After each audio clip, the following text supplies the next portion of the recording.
د قربانۍ غوښه دا څه به پکوو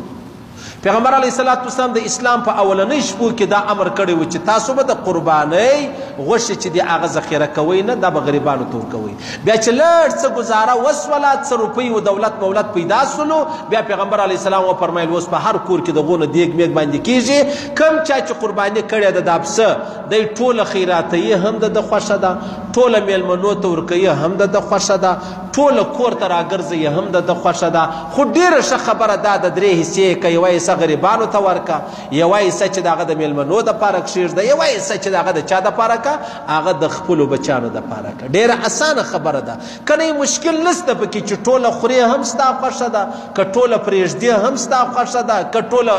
میلمنو ته ورکوې هم ستا خوښه ده ها خرڅولی یې نشي خرڅېدنه دي جایزه که چا خرڅ کړه د قربانۍ غوښه راواخله یا د قربانۍ چمړه راواخله قربانۍ چمړه نه